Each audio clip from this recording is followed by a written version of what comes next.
شروع اللہ کا نام لے کر جو بڑا مہربان نہایت رحم والا ہے۔ اس کتاب کا اتارا جانا اللہ کی طرف سے ہے جو غالب ہے، حکمت والا ہے۔ اے پیغمبر، ہم نے یہ کتاب تمہاری طرف سچائی کے ساتھ نازل کی ہے، تو اللہ کی عبادت کرو، یعنی اس کی عبادت کو شرک سے خالص کر کے۔ دیکھو، خالص عبادت اللہ ہی کے لیے زیبا ہے، اور جن لوگوں نے اس کے سوا اور دوست بنائے ہیں وہ کہتے ہیں کہ ہم ان کو اس لیے پوچھتے ہیں کہ وہ ہم کو اللہ کا مقرب بنا دیں۔ تو جن باتوں میں یہ اختلاف کرتے ہیں اللہ ان میں ان کا فیصلہ کر دے گا۔ بے شک اللہ اس شخص کو جو جھوٹا ناشکرا ہے ہدایت نہیں دیتا۔ اگر اللہ کسی کو اپنا بیٹا بنانا چاہتا تو اپنی مخلوق میں سے جس کو چاہتا منتخب کر لیتا۔ وہ پاک ہے، وہی ہے اللہ جو اکیلا ہے، بڑا زبردست ہے۔ اسی نے آسمانوں اور زمین کو تدبیر کے ساتھ پیدا کیا ہے، اور وہی رات کو دن پر لپیٹتا اور دن کو رات پر لپیٹتا ہے، اور اسی نے سورج اور چاند کو کام میں لگا رکھا ہے، سب ایک وقت مقرر تک چلتے رہیں گے۔ دیکھو، وہی غالب ہے، بخشنے والا ہے۔ اسی نے تم کو ایک جان سے پیدا کیا، پھر اس سے اس کا جوڑا بنایا، اور اسی نے تمہارے لیے چوپایوں میں سے 8 جوڑے بنائے۔ وہی تم کو تمہاری ماؤں کے پیٹ میں پہلے ایک طرح، پھر دوسری طرح 3 اندھیروں میں بناتا ہے۔ یہی اللہ تمہارا پروردگار ہے، اسی کی بادشاہی ہے، اس کے سوا کوئی معبود نہیں۔ پھر تم کہاں بہہ کے جاتے ہو؟ اگر ناشکری کرو گے تو اللہ تم سے بے نیاز ہے، اور وہ اپنے بندوں سے ناشکری پسند نہیں کرتا، اور اگر شکر کرو گے تو وہ اس کو تمہارے لیے پسند کرتا ہے، اور کوئی بوجھ اٹھانے والا دوسرے کا بوجھ نہیں اٹھائے گا۔ پھر تم کو اپنے پروردگار کی طرف لوٹنا ہے، پھر جو کچھ تم کرتے رہے وہ تم کو بتا دے گا۔ وہ تو دلوں کی پوشیدہ باتوں تک سے آگاہ ہے۔ اور جب انسان کو تکلیف پہنچتی ہے تو اپنے پروردگار کو پکارتا ہے، اس کی طرف دل سے رجوع کرتا ہے، پھر جب وہ اس کو اپنی طرف سے کوئی نعمت دے دیتا ہے تو جس کام کے لیے پہلے اس کو پکارتا تھا اسے بھول جاتا ہے، اور اللہ کا شریک بنانے لگتا ہے تاکہ لوگوں کو اس کے رستے سے گمراہ کرے۔ کہہ دو کہ اے کافر نعمت، اپنی ناشکری کے باوجود تھوڑا سا فائدہ اٹھا لے، پھر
تو تو دوزخیوں میں ہوگا۔ بھلا مشرک اچھا ہے یا وہ جو رات کے مختلف اوقات میں زمین پر پیشانی رکھ کر اور کھڑے ہو کر عبادت کرتا اور آخرت سے ڈرتا اور اپنے پروردگار کی رحمت کی امید رکھتا ہے؟ کہو، بھلا جو لوگ علم شک اس میں عقل والوں کے لیے نصیحت ہے۔ بھلا جس شخص کا سینہ اللہ نے اسلام کے لیے کھول دیا ہو، سو وہ اپنے پروردگار کی طرف سے روشنی پر ہو، تو کیا وہ سخت دل کافر کی طرح ہو سکتا ہے؟ پس ان پر افسوس ہے جن کے دل اللہ کی یاد سے غافل اور سخت ہو رہی ہیں، اور یہی لوگ سراسر گمراہی میں ہیں۔ اللہ نے نہایت اچھی باتیں نازل فرمائی ہیں، یعنی کتاب جس کی آیتیں باہم ملتی جلتی ہیں اور دہرائی جاتی ہیں۔ جو لوگ اپنے پروردگار سے ڈرتے ہیں ان کے بدن کے رونگٹے اسے سن کر کھڑے ہو جاتے ہیں، پھر ان کی کھالیں نرم ہو جاتی ہیں اور دل بھی نرم ہو کر اللہ کی یاد کی طرف متوجہ ہو جاتی ہیں۔ یہی اللہ کی ہدایت ہے، وہ اس سے جس کو چاہتا ہے ہدایت دیتا ہے، اور جس کو اللہ گمراہ رہنے دے اس کو کوئی ہدایت دینے والا نہیں۔ بھلا جو شخص قیامت کے دن اپنے چہرے پر برے عذاب کو روکتا ہو، کیا وہ ویسا ہو سکتا ہے جو چین میں ہو؟ اور ظالموں سے کہا جائے گا کہ جو کچھ تم کرتے رہے تھے اب اس کے مزے چکھو۔ جو لوگ ان سے پہلے تھے انہوں نے بھی تکذیب کی تھی، تو ان پر عذاب ایسی جگہ سے آ گیا کہ ان کو خبر ہی نہ تھی۔ پھر ان کو اللہ نے دنیا کی زندگی میں رسوائی کا مزہ چکھا دیا، اور آخرت کا عذاب تو بہت ہی بڑا ہے۔ کاش یہ سمجھ رکھتے۔ اور ہم نے لوگوں کے سمجھانے کے لیے اس قرآن میں ہر طرح کی مثالیں بیان کی ہیں تاکہ وہ نصیحت حاصل کریں۔ یہ قرآن عربی ہے جس میں کوئی عیب اور اختلاف نہیں، تاکہ وہ ڈر مانے۔ اللہ ایک مثال بیان کرتا ہے کہ ایک شخص ہے جس میں کئی آدمی شریک ہیں مختلف مزاج کے، اور ایک آدمی پورے کا پورا ایک شخص کا غلام ہے۔ بھلا دونوں کی حالت برابر ہے؟ نہیں، الحمدللہ، مگر یہ اکثر لوگ نہیں جانتے۔ اے پیغمبر، تم بھی مرنے والے ہو اور یہ بھی مرنے والے ہیں، پھر تم سب قیامت کے دن اپنے پروردگار کے سامنے جھگڑو گے۔ پھر اس سے بڑھ کر ظالم کون جو اللہ پر جھوٹ بولے اور سچی بات جب اس کے پاس پہنچ جائے تو اسے جھٹلائے۔ کیا جہنم میں کافروں کا ٹھکانہ نہیں ہے؟ اور جو شخص سچی بات لے کر آیا اور جس نے اس کی تصدیق کی وہی لوگ متقی ہیں۔ وہ جو چاہیں گے ان کے لیے ان کے پروردگار کے پاس موجود ہے۔ نیکوکاروں کا یہی بدلہ ہے، تاکہ اللہ ان سے برائیوں کو جو انہوں نے کی دور کر دے، اور نیک کاموں کا جو وہ کرتے رہے ان کو بدلہ دے۔ کیا اللہ اپنے بندے کو کافی نہیں؟ اور اے نبی، یہ تم کو ان لوگوں سے جو اللہ کے سوا ہیں یعنی غیر اللہ سے ڈراتے ہیں، اور جس کو اللہ گمراہ رہنے دے اسے کوئی ہدایت دینے والا نہیں، اور جس کو اللہ ہدایت دے اس کو کوئی گمراہ کرنے والا نہیں۔ کیا اللہ عزت والا بدلہ لینے والا نہیں ہے؟ اور اگر تم ان سے پوچھو کہ آسمانوں اور زمین کو کس نے پیدا کیا تو کہہ دیں گے کہ اللہ نے۔ کہو کہ بھلا دیکھو تو جن کو تم اللہ کے سوا پکارتے ہو، اگر اللہ مجھ کو کوئی تکلیف پہنچانی چاہے تو کیا وہ اس تکلیف کو دور کر سکتی ہیں؟ یا اگر وہ مجھ پر مہربانی کرنا چاہے تو کیا وہ اس کی مہربانی کو روک سکتے ہیں؟ کہہ دو کہ مجھے اللہ ہی کافی ہے، بھروسہ رکھنے والے اسی پر بھروسہ رکھتے ہیں۔ کہہ دو کہ اے قوم، تم اپنی جگہ عمل کیے جاؤ، میں اپنی جگہ عمل کیے جاتا ہوں۔ ان قریب تم کو معلوم ہو جائے گا کہ کس پر عذاب آتا ہے جو اسے رسوا کرے گا، اور کس پر ہمیشہ کا عذاب نازل ہوتا ہے۔ ہم نے تم پر یہ کتاب لوگوں کی ہدایت کے لیے سچائی کے ساتھ نازل کی ہے، تو جو شخص ہدایت پاتا ہے تو اپنے بھلے کے لیے، اور جو گمراہ ہوتا ہے تو گمراہی سے اپنا ہی نقصان کرتا ہے۔ اور اے پیغمبر، تم ان کے ذمہ دار نہیں ہو۔ اللہ لوگوں کے مرنے کے وقت ان کی روحیں قبض کر لیتا ہے، اور جو مرے نہیں ان کی روحیں سوتے میں قبض کر لیتا ہے۔ پھر جن پر موت کا حکم کر چکتا ہے ان کو روک رکھتا ہے، اور باقی روحوں کو ایک وقت مقرر تک کے لیے چھوڑ دیتا ہے۔ جو لوگ غور و فکر کرتے ہیں ان کے لیے اس میں نشانیاں ہیں۔ کیا انہوں نے اللہ کے سوا اور سفارشی بنا لیے ہیں؟ کہو کہ خواہ وہ کسی چیز کا بھی اختیار نہ رکھتے ہوں اور نہ کچھ سمجھتے ہی ہوں تب بھی کہہ دو کہ سفارش تو سب اللہ ہی کے اختیار میں ہے، اسی کے لیے آسمانوں اور زمین کی بادشاہت ہے، پھر تم اسی کی طرف لوٹ کر جاؤ گے۔ اور جب ایک اکیلے اللہ کا ذکر کیا جاتا ہے تو جو لوگ آخرت پر ایمان نہیں رکھتے ان کے دل گھٹ جاتے ہیں، اور جب اللہ کے سوا اوروں کا ذکر کیا جاتا ہے تو فوراً خوش ہو جاتے ہیں۔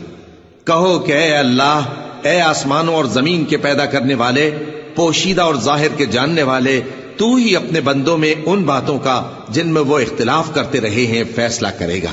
اور اگر ظالموں کے پاس وہ سب مال و متا ہو جو زمین میں ہے اور اس کے ساتھ اسی قدر اور ہو، تو قیامت کے روز برے عذاب سے رہائی پانے کے بدلے میں دے ڈالیں، اور ان پر اللہ کی طرف سے وہ امر ظاہر ہو جائے گا جس کا ان کو خیال بھی نہ تھا، اور ان کے اعمال کی برائیاں ان پر ظاہر ہو جائیں گی، اور جس عذاب کی وہ ہنسی اڑاتے تھے وہ ان کو آ گھیرے گا۔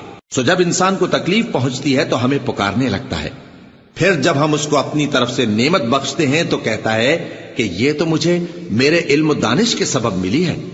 نہیں، بلکہ وہ آزمائش ہے، مگر ان میں سے اکثر نہیں جانتے۔ جو لوگ ان سے پہلے تھے وہ بھی یہی کہا کرتے تھے، تو جو کچھ وہ کیا کرتے تھے ان کے کچھ کام نہ آیا، آخر ان پر ان کی برائیوں کا وبال پڑ گیا۔ اور جو لوگ ان میں سے ظلم کرتے رہے ہیں ان پر بھی ان کے برے اعمال کا وبال عنقریب پڑے گا، اور وہ اللہ کو عاجز نہیں کر سکتے۔ کیا ان کو معلوم نہیں کہ اللہ ہی جس کے لیے چاہتا ہے رزق کو فراخ کر دیتا ہے اور جس کے لیے چاہتا ہے تنگ کر دیتا ہے؟ جو لوگ ایمان لاتے ہیں ان کے لیے اس میں بہت سی نشانیاں ہیں۔ اے پیغمبر، میری طرف سے لوگوں کو کہہ دو کہ اے میرے بندو، جنہوں نے اپنی جانوں پر زیادتی کی ہے، اللہ کی رحمت سے نا امید نہ ہونا۔ اللہ تو سب گناہوں کو بخش دیتا ہے، بے شک وہی تو ہے بڑا بخشنے والا، بڑا مہربان۔ اور اس سے پہلے کہ تم پر عذاب آ واقع ہو، اپنے پروردگار کی طرف رجوع کرو اور اس کے فرما بردار ہو جاؤ، ورنہ بعد میں تم کو مدد نہیں ملے گی۔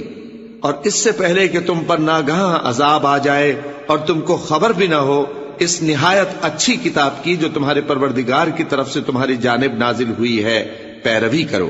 ایسا نہ ہو کہ اس وقت کوئی شخص کہنے لگے کہ ہائے اس کوتاہی پر افسوس ہے جو میں نے اللہ کا حق ماننے میں کی، اور میں تو ہنسی ہی کرتا رہا، یا یہ کہنے لگے کہ اگر اللہ مجھ کو ہدایت دیتا تو میں بھی پرہیزگاروں میں ہوتا، یا جب عذاب دیکھ لے تو کہنے لگے کہ اگر مجھے پھر ایک دفعہ دنیا میں جانا ہو تو میں نیکوکاروں میں ہو جاؤں۔ ارشاد ہوگا کیوں نہیں، میری آیتیں تیرے پاس پہنچ گئی تھی مگر تو نے ان کو جھٹلایا اور شیخی میں آ گیا اور تو کافر بن گیا۔ اور اے مخاطب، جن لوگوں نے اللہ پر جھوٹ بولا تم قیامت کے دن دیکھو گے کہ ان کے چہرے سیاہ ہو رہے ہوں گے۔ کیا تکبر کرنے والوں کا ٹھکانہ دوزخ میں نہیں ہے؟ اور جو پرہیزگار ہیں ان کی کامیابی کے سبب اللہ ان کو نجات دے گا، نہ تو ان کو کوئی تکلیف پہنچے گی اور نہ وہ غمناک ہوں گے۔ اللہ ہی ہر چیز کا پیدا کرنے والا ہے اور وہی ہر چیز کا نگراں ہے۔ اسی کے پاس آسمانوں اور زمین کی کنجیاں ہیں، اور جنہوں نے اللہ کی آیتوں سے کفر کیا وہی نقصان اٹھانے والے ہیں۔ کہہ دو کہ اے نادانو، تو کیا تم مجھ سے یہ کہتے ہو کہ میں غیر اللہ کی پرستش کرنے لگوں؟ اور اے پیغمبر، تمہاری طرف اور ان پیغمبروں کی طرف جو تم سے پہلے ہو چکے ہیں یہی وہی بھیجی گئی ہے کہ اگر تم نے شرک کیا تو تمہارے اعمال برباد ہو جائیں گے اور تم نقصان اٹھانے والوں میں ہو جاؤ گے، بلکہ اللہ ہی کی عبادت کرو اور شکر گزاروں میں رہو۔ اور انہوں نے اللہ کی قدر شناسی جیسی کرنی چاہیے تھی نہیں کی۔ اور قیامت کے دن تمام زمین اس کی مٹھی میں ہوگی اور آسمان اس کے داہنے ہاتھ میں لپٹے ہوئے ہوں گے، اور وہ ان لوگوں کے شرک سے پاک ہے، بلند و برتر ہے۔ اور جب سور پھونکا جائے گا تو جو لوگ آسمانوں میں ہیں اور جو زمین میں ہیں سب بے ہوش ہو کر گر پڑیں گے مگر وہ جس کو اللہ چاہے۔ پھر دوسری دفعہ سور پھونکا جائے گا تو فوراً سب کھڑے ہو کر دیکھنے لگیں گے، اور زمین اپنے پروردگار کے نور سے چمک اٹھے گی اور اعمال کی کتاب کھول کر رکھ دی جائے گی، اور پیغمبر اور دوسرے گواہ حاضر کیے جائیں گے، اور ان میں انصاف سے فیصلہ کیا جائے گا اور ان کے ساتھ بے انصافی نہیں کی جائے گی۔ اور جس شخص نے جو عمل کیا ہوگا اس کو اس کا پورا پورا بدلہ مل جائے گا، اور جو کچھ یہ کرتے ہیں اس کو سب کی خبر ہے۔ اور کافر گروہ گروہ کر کے جہنم کی طرف ہانکے جائیں گے، یہاں تک کہ جب وہ اس کے پاس پہنچ جائیں گے تو اس کے دروازے کھول دیے جائیں گے، اور اس کے داروغہ ان سے کہیں گے کہ کیا تمہارے پاس تمہیں میں سے پیغمبر نہیں آئے تھے جو تم کو تمہارے پروردگار کی آیتیں پڑھ پڑھ کر سناتے اور تمہارے اس دن کے پیش آنے سے تمہیں ڈراتے تھے؟ وہ کہیں گے کیوں نہیں، لیکن کافروں کے حق میں عذاب کا حکم ثابت ہو چکا تھا۔ کہا جائے گا کہ دوزخ کے دروازوں میں داخل ہو جاؤ، ہمیشہ اس میں رہو گے، سو تکبر کرنے والوں کا برا ٹھکانہ ہے۔ اور جو لوگ اپنے پروردگار سے ڈرتے ہیں ان کو گروہ گروہ کر کے بہشت کی طرف لے جایا جائے گا، یہاں تک کہ جب وہ اس کے پاس پہنچ جائیں گے اس حال میں کہ اس کے دروازے کھولے جا چکے ہوں گے، اور اس کے داروغہ ان سے کہیں گے کہ تم